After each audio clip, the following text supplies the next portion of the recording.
Hello everyone, welcome back to my YouTube channel. So straight line ख़त्म हो चुका है और आज हम स्टार्ट करने वाले हैं चैप्टर नंबर 11, कॉनिक सेक्शन। सो कॉनिक सेक्शन क्या होता है इसे हम डिस्कस करेंगे। आज इंट्रोडक्टरी क्लास है। सो सेक्शन क्या है, कॉनिक सेक्शन वो बनते कैसे हैं इस पर हम डिस्कशन करेंगे। फिर एक एक कॉनिक सेक्शन को हम नेक्स्ट क्लास में डिस्कस करेंगे। तो आइए समझते हैं कॉनिक सेक्शन क्या होता है। ये समझने से पहले हमको समझना होगा राइट सर्कुलर कॉन के बारे में, वो बनता कैसे है। आपने क्लास 10th में मेंसुरेशन में ये चीज़ पढ़ा होगा कि इस तरह का एक ज्योमेट्री होता है जिसको आप कॉन बोलते हैं, राइट सर्कुलर कॉन। ठीक है, इसका जो बेस होता है वो एक सर्कल होता है और ठीक सर्कल के सेंटर से जो उसका वर्टेक्स होता है उसको मिलाने वाली लाइन को एक्सिस बोलते हैं। इसको क्या बोलते हैं? एक्सिस। ठीक है, तो ये हमारा कौन होता है, हमने मेंसुरेशन में पढ़ा होगा इसका वॉल्यूम कैसे निकालते हैं, कर्व सरफेस एरिया कैसे निकालते हैं। तो यहाँ पर हमें इस कोन के सेक्शन के बारे में पढ़ना है। अब ये सेक्शन क्या होता है इसे हम बाद में डिस्कस करेंगे। सबसे पहले आप देखते हैं कि ये कोन बनता कैसे है। तो मान लेते हैं कि एक लाइन है, स्ट्रेट लाइन है एल। ठीक है, ये वाली जो लाइन है ये एल लाइन है। एक दूसरी लाइन है एम। ठीक है, ये लाइन है एम और ये इस लाइन के साथ अल्फा एंगल बनाती है। अल्फा एंगल पर इंक्लाइन है, इसको इंटरसेक्ट करती है पॉइंट वी पर। ठीक है, ये भी फिक्स है, ये एंगल भी फिक्स है। अब ऐसे एज्यूम कीजिए कि ये जो लाइन है एम, ये इस एंगल को मेंटेन करते हुए इस लाइन के, लाइन एल के चारों ओर घूम रही है। तो ये कैसे घूमेगी? ये कुछ ऐसे करके घूमती जाएगी, है ना। ये ऐसे रोटेट करेगी इसके चारों ओर, इस डायरेक्शन में। तो किस तरह का सॉलिड ज्योमेट्री बनेगा, शेप कैसा बनेगा? शेप बनेगा कुछ ऐसे, ये वाला ऐसे हो जाएगा, यहाँ से लाइन ऐसे। इसी को हम बोलते हैं राइट सर्कुलर कोन। यानी कि ये वाला जो लाइन है ये जनरेट करेगा एक राइट सर्कुलर कोन के पेयर को। ये ऊपर एक कोन बनेगा, एक नीचे कोन बनेगा। ये वाला जो बीच का लाइन है ना, लाइन एल, इसको हम बोलेंगे एक्सिस, राइट सर्कुलर कोन का एक्सिस। और लाइन एम को हम बोलेंगे जनरेटर। ठीक है, ये लाइन क्या हो गया एम, ये हो जाएगा हमारा जनरेटर, क्योंकि ये जनरेट कर रहा है कोन को। और ये वाला लाइन क्या होगा, ये कहलाएगा एक्सिस। ठीक है, तो जनरेट करने के बाद कैसा दिखेगा कोन? कोन कुछ ऐसा नजर आएगा। ये बीच वाली लाइन एल ये एक्सिस होगी हमारी। ये लाइन एम जो एल के चारों ओर रोटेट करेगा ये कहलाएगा जनरेटर, पॉइंट हमारा वी। और इन दोनों के बीच का जो एंगल है वो अल्फा है। लाइन एम जो है एल को इंटरसेक्ट कर रही है वी पर और अल्फा एंगल पर इंक्लाइंड है। जब रोटेट करेगी तो ये पेयर ऑफ कोन जनरेट करेगी। ऊपर वाला जो कोन है उसको हम बोलते हैं अपर नेप, नीचे वाला जो कोन है उसको बोलते हैं लोअर नेप। अगेन ये जो लाइन है ये लाइन सिगमेंट नहीं है, लाइन है। ठीक है, और ये भी जो लाइन है वो सिगमेंट ना होकर के एक लाइन है, तो ये बहुत बड़ी होगी। ये जो कोन होगा ये बहुत बड़ा होगा। अगर हम लाइन को फिक्स कर दें, उसका एक सिगमेंट ले लें, उसके लेंथ को फिक्स कर दें, तब वो कोन का एक सर्टेन हाइट होगा। अब बात करेंगे सेक्शन ऑफ कोन्स की। कोन के सेक्शन क्या होते हैं जिसके बारे में हम पढ़ने वाले हैं। कोनिक सेक्शन, एक प्लेन ले लीजिए। प्लेन क्या होता है?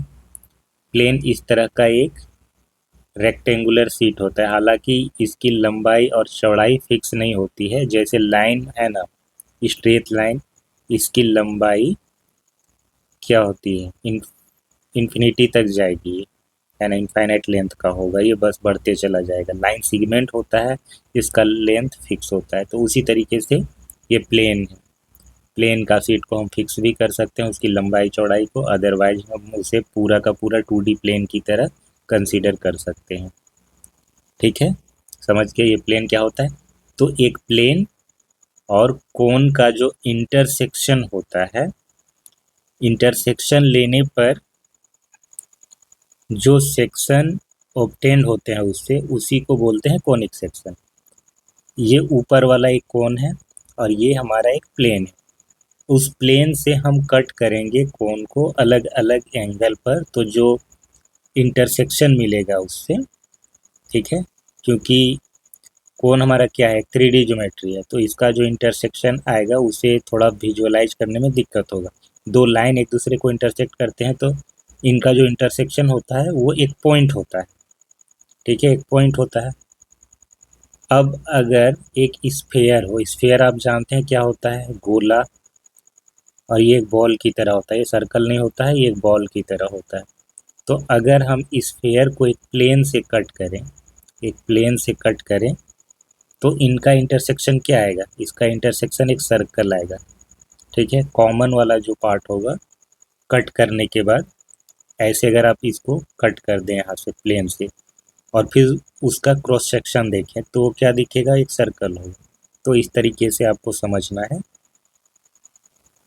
यहाँ पर क्या है, कोन को हम कट कर रहे हैं एक प्लेन से, तो वहाँ पर जो कॉमन सेक्शन आएगा, अलग अलग एंगल से कट करेंगे तो अलग अलग तरह का शेप बनेगा, उन्हीं सेक्शन को हम बोलते हैं कोनिक सेक्शन। अब वो 3 सेक्शन है क्या, उसको देख लेते हैं एक बार बारी बारी से।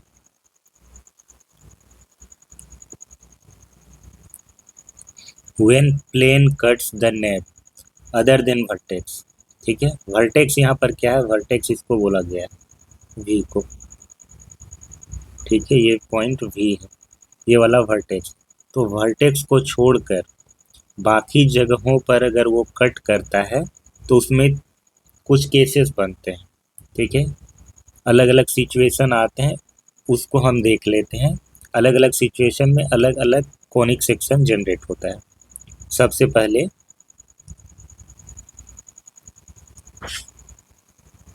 ये जो प्लेन कट कर रहा है, यहाँ पर अल्फा क्या है, अल्फा हम देख चुके हैं कि लाइन एम जो एक्सिस के साथ इंक्लाइनेशन बनाता है उसको हम अल्फा बोलते हैं। और जो प्लेन कट कर रहा है, प्लेन कट कर रहा है वो एक्सिस के साथ जितना एंगल बनाता है उसको बोलते हैं बीटा।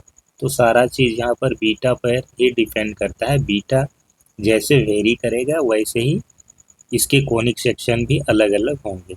तो पहला केस ये है कि जब बीटा 90 डिग्री हो, 90 डिग्री कहने का मतलब प्लेन हॉरिजॉन्टली कट करे, ठीक है, कोन को हॉरिजॉन्टली कट करे, तब देखिए ये वाला हमारा एंगल अल्फा है, ये लाइन हमारा एम है जनरेटर, ठीक है, ये वाला लाइन ये घूम रहा है इसके चारों ओर, घूमने के बाद ये कोन जनरेट किया। हम अपर नेप को लेकर के चल रहे हैं, नीचे वाला को छोड़ रहे हैं। नीचे वाला को क्यों छोड़ रहे हैं, क्योंकि प्लेन जब 90 डिग्री पे कट करेगा तो कोई एक ही नेप को कट करेगा। ठीक है, वर्टेक्स को हमने पहले ही कह दिया है कि वर्टेक्स को छोड़ करके वर्टेक्स वाला केस अलग से डिस्कस करेंगे।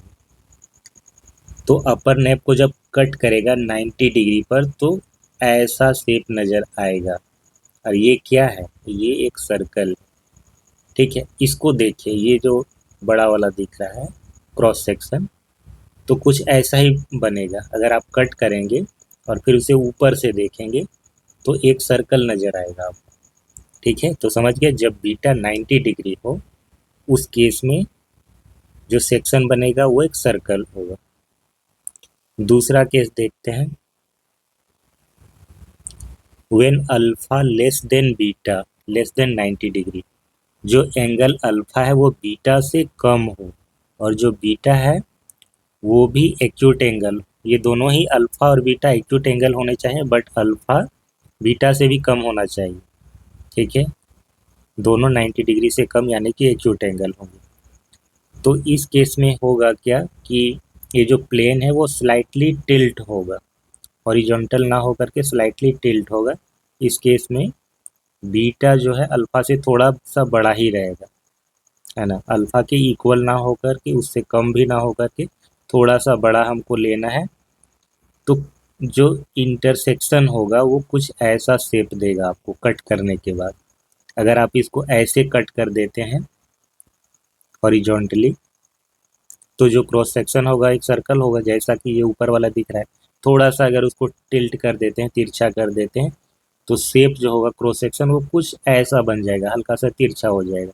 और ये जो शेप है ना, ये सर्कल नहीं होता है, ये ऐसा कुछ दिखता है, अंडाकार शेप। इसको इलिप्स बोलते हैं, ठीक है। तो आप कह सकते हैं कि जो सर्कल है ना वो हमारा इलिप्स का स्पेशल केस है। इलिप्स में क्या होता है कि ये वाला जो लंबाई वो बड़ा होता है इस वाली लंबाई से, और यहाँ पर क्या होता है कि ये चारों ओर ये इक्वल होता है, जिसको हम डायमीटर बोलते हैं। इलिप्स के केस में इसको बोलते हैं मेजर एक्सिस, इसको बोलते हैं माइनर एक्सिस। बस इतना सा फर्क है। तो सर्कल स्पेशल केस हो जाता है इलिप्स का। तीसरा, when beta equal to alpha, जब ये दोनों एंगल बराबर हो जाएंगे। अब ये बराबर कब होंगे सोचिए। एक्सिस के साथ जनरेटर जो एंगल बनाता है उसको अल्फा बोल रहे हैं। तो बीटा को इसके बराबर होने के लिए प्लेन जो है ना वो ऐसे जाना चाहिए, यानी इस लाइन के जनरेटर के पैरेलल होना चाहिए ऐसे, तब जाके ये एंगल और ये एंगल सेम होगा, ठीक है। ऐसे जाएगा तो ये वाला एंगल और ये एंगल सेम हो जाएगा, क्योंकि ये जो लाइन है तब एक्सिस, ये क्या हो जाएगा, ये एक ऑब्लिक लाइन हो जाएगा जो दोनों पैरेलल लाइंस को कट करेगा। और ये हो जाएंगे हमारे अल्टरनेट एंगल, अल्फा और बीटा अल्टरनेट एंगल। और पैरेलल लाइंस में क्या होते हैं, वो दोनों सेम होते हैं, तो अल्फा बीटा सेम हो जाएगा। तो बीटा को अल्फा के बराबर होने के लिए प्लेन को ऐसे कट करना पड़ेगा, ठीक है। प्लेन ऐसे जाएगा, कोन को ऐसे कट करेगा। और इस केस में, ठीक है, ये वाला केस हम डिस्कस कर रहे हैं। तो इस केस में क्या हो जाएगा, जो शेप बनेगा, जो इंटरसेक्शन आएगा वो कहलाएगा पैराबोला, वो कुछ ऐसा दिखेगा। यहाँ पर देखिए हमने जो प्लेन लिया है वो इसके पैरेलल है, जनरेटर के पैरेलल है। यहाँ पर अल्फा बीटा दोनों ही एंगल बराबर है और ये हमारा इंटरसेक्शन है, ठीक है। प्लेन और कोन के बीच का इंटरसेक्शन, ये वाला शेप कहलाता है पैराबोला। इसके बाद आता है fourth number, when beta is greater than और equal to 0 but less than alpha. अब जो एंगल बीटा है वो अल्फा से भी छोटा हो गया। अभी तक क्या था, वो अल्फा से बड़ा था। पहले बड़ा वाला केस लिए, फिर इक्वल वाला लिए। जब बड़ा था तब क्या था, जब 90 डिग्री था तो सर्कल था, जब 90 डिग्री से कम था बट बड़ा था तो एलिप्स था, जब इक्वल हो गया तो पैराबोला हो गया। अब उससे भी छोटा हो जाएगा, अल्फा से भी छोटा। ये हमारा एंगल अल्फा है, ये हमारा एक्सिस, ये जनरेटर, ये एंगल अल्फा। तो अल्फा से भी कम होने के लिए क्या होना पड़ेगा, प्लेन ऐसा होगा, ऑलमोस्ट कह लीजिए कि वर्टिकल है। पूरा वर्टिकल नहीं हो सकता है, पूरा वर्टिकल लेंगे तो पता है एक्सिस के साथ वो जीरो एंगल बनाएगा, क्योंकि पैरेलल हो जाएगा एक्सिस के, जीरो एंगल बनेगा। तो जीरो एंगल नहीं लेना है, थोड़ा सा उससे ज़्यादा ही लेना है। तो जो एक्सिस है उसके साथ बीटा एंगल बना रहा है, लेकिन अल्फा से भी छोटा है। तो इस केस में जो क्रॉस सेक्शन आएगा, दोनों के बीच का इंटरसेक्शन, तो दोनों ही नैप को कट करेगा। अभी तक क्या था कि वो एक ही नैप को कट कर रहा था, बट जब हम उसको ऑलमोस्ट वर्टिकल लेंगे तो नीचे वाला पार्ट को भी वो कट करेगा।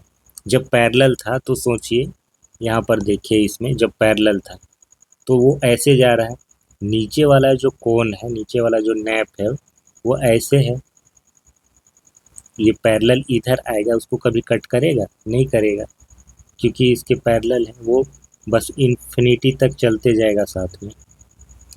लेकिन वो पैरेलल जब नहीं होगा तब नीचे वाला को भी कट कर देगा। तो उस केस में ऊपर भी एक शेप मिलेगा आपको और एक नीचे भी शेप मिलेगा, इसको बोलते हैं हाइपरबोला।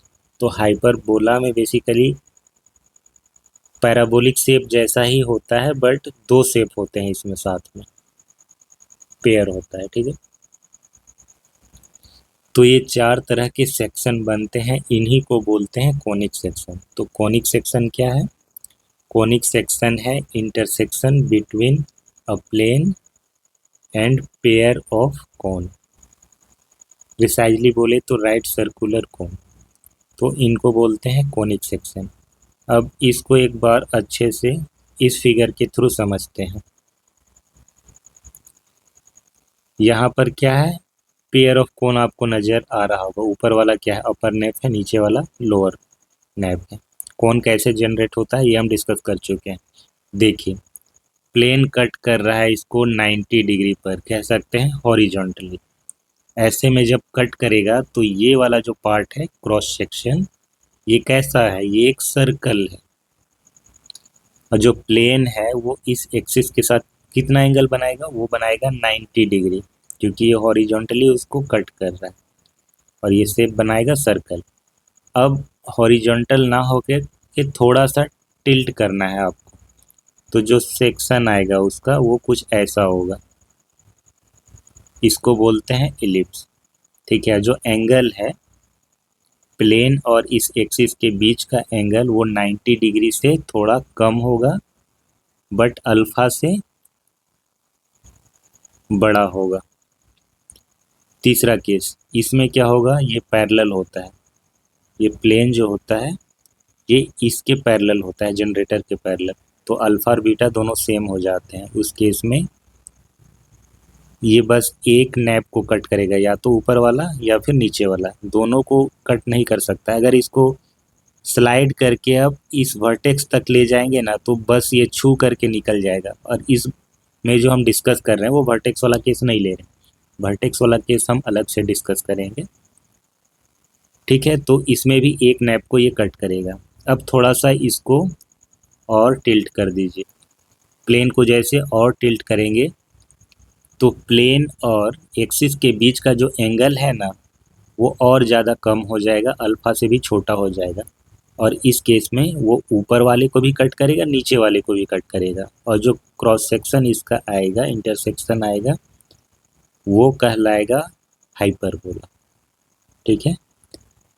सो आई होप कि आज का क्लास आपको पसंद आया होगा, जो भी हमने डिस्कस किया, जितने भी कॉनिक सेक्शन को डिस्कस किया वो आपको अच्छे से समझ में आया होगा। नेक्स्ट क्लास में हम एक एक सेक्शन के डिटेल में जाएंगे, उसकी प्रॉपर्टी को जानेंगे, वो बनता कैसे है। ये तो हम कोन को प्लेन से कट करके जाना कि वो ऐसे ज्योमेट्री जनरेट करता है, ठीक है। जैसे अगर सर्कल की बात करें तो एक स्फेयर को प्लेन से कट करेंगे तो जो क्रॉस सेक्शन आएगा वो सर्कल होगा, बट सर्कल का डेफिनेशन क्या है, सर्कल बनता कैसे है, किस पाथ से, अगर कोई वेरिएबल पॉइंट है वो कैसे मूव करेगा कि एक सर्कल को जनरेट करेगा, एक फिक्स पॉइंट होता है, और दूसरी एक वेरिएबल पॉइंट जो इस फिक्स पॉइंट से एक फिक्स डिस्टेंस r पर होती है, और ये पॉइंट ऐसे मूव करे कि ये डिस्टेंस हमेशा कांस्टेंट हो, तो इसका जो पाथ होता है, जो लोकस होता है, वो कहलाता है सर्कल। तो इस तरीके से हम डिस्कस करेंगे कि इलिप्स कब बनता है, वेरिएबल पॉइंट कैसे मूव करता है कि इलिप्स जनरेट करें, पैराबोला जनरेट करें और हाइपरबोला जनरेट करें, ठीक है। तो ये सब चीज़ें हम नेक्स्ट क्लास में डिस्कस करेंगे एक एक पार्ट में। उम्मीद करते हैं आज का क्लास आपको पसंद आया होगा। वीडियो अच्छा लगा हो तो इसे लाइक और शेयर करें, चैनल को ज़रूर सब्सक्राइब करें। कोई डाउट होता है तो आप कमेंट सेक्शन में पूछ सकते हैं। बाकी स्ट्रेट लाइन चैप्टर ख़त्म हो चुका है तो उसका PDF नोट्स आपको टेलीग्राम चैनल पर मिल जाएगा, वहाँ से आप डाउनलोड कर सकते हैं। मिलते हैं नेक्स्ट क्लास में। Thanks for watching, have a nice day.